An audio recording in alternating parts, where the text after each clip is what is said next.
So all 25 players that we signed were cleared. So they're all here, and they're all, right now they're all here and they're all cleared. So it's a good story right there. Yeah. So that was great news we just got. Okay. Okay, fire when ready. Well, what are your thoughts today? I thought the physical effort was there. I thought we managed situations very poorly. Today, the last scrimmage was more about letting them play, running our base offense, our base defense.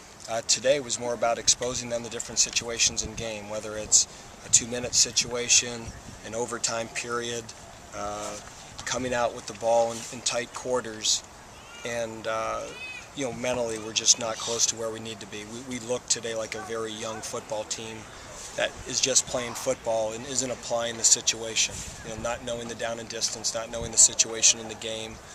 And at the end of the day, most games come down to 4 or 5 critical plays in a situation, and today we did not manage that well at all. So we've got a lot of work to do.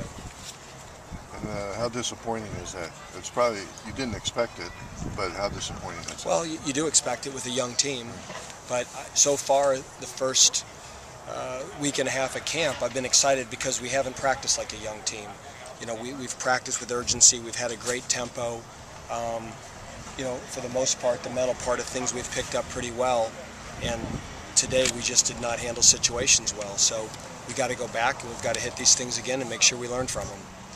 Do you think with a young team, after you've been doing this for a little bit, maybe they've kind of hit a wall? Yeah, but that's not an excuse. We got to push through it. What I told them, that if we've mentally hit a wall now, how are we ever going to go through a 12, 13, 14 game season? That teams that aren't mentally tough enough to get through training camp aren't mentally tough enough to get through a season. And to me, there's great correlation with it. And we've just got to keep pushing them through, and the leadership in our program's got to step up and get us over this hump.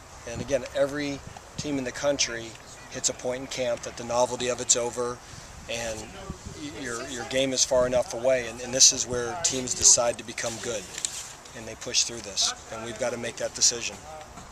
Quarterback-wise, what has Matt Shields done to separate himself? Just his knowledge of the offense, his execution of it, his efficiency throwing the football. He has taken care of the football better than any of the quarterbacks. So not only does he, I think, give us right now put us in the best situation to win, he is not putting us in situations to lose.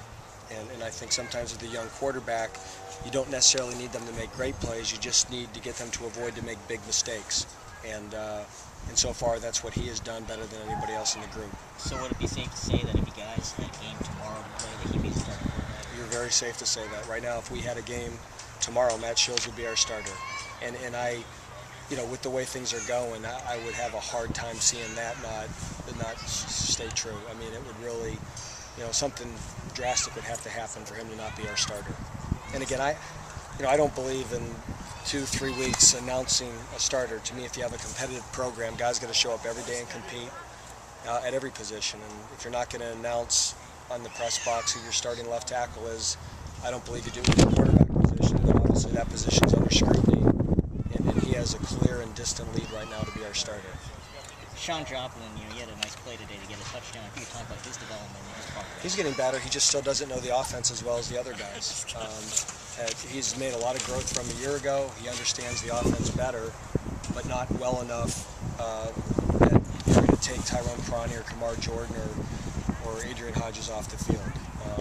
Right now he's a solid backup, and he may get some special teams reps, and he's developing fine. I think if he keeps his development, he'll be an impact player here, but maybe not as a starter till next year.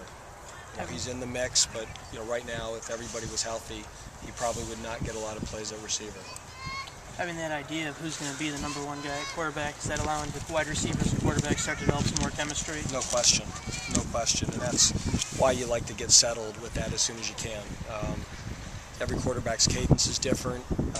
They all throw the out a little bit different, although we coach it the same. Every receiver runs a speed out, maybe a half-yard deeper, a half-yard shallower. And the more that you can get your starting quarterback working with who your starting receivers are going to be, every play that we run has a ton of different possibilities based on what the defensive reaction is, not only as a whole defense, but individual techniques. And you just can't give a young guy enough reps. And so we're just force-feeding him as many reps as we can, and I think every day we get him 60, 70 reps, he gets 60, 70 plays better. Another battle, the backup running back battle. Do you see anything develop more of that from the scrimmage today? Right now, unfortunately, Jordan Hopgood and Eric Geiger are not 100% healthy. I thought they both got through the scrimmage today. Jordan Hopgood had a little bit of a knee, and he played through it. And really, it's a competition between Hopgood and Geiger, and then Pettigrew would be behind the two of them. How was Geiger banged up? He has a little ankle sprain. Again, not enough to keep him out, but he certainly didn't go 100% today. But you're not going to be 100% through the year, and I give both those guys credit that they probably could have got to the training room and maybe talked their way out of the scrimmage. And to their credit, they both wanted to go, and they went at less than 100%, and they still were productive. After practice, the offense was running a little bit, so did you declare the defense the winner of the scrimmage? No, we didn't declare the defense the winner, but the one thing with the offense is we don't want to beat ourselves. And, we don't condition unless, we do things to beat ourselves, whether it's illegal procedures, illegal formations, if a guy gets the ball stripped because he's not securing it properly. So, we don't condition if they don't beat themselves, and if they do some things to beat themselves, like turnovers and unforced errors, then we give them a little friendly reminder at the end of practice. Thanks, Coach. Okay, thank you. Thank you.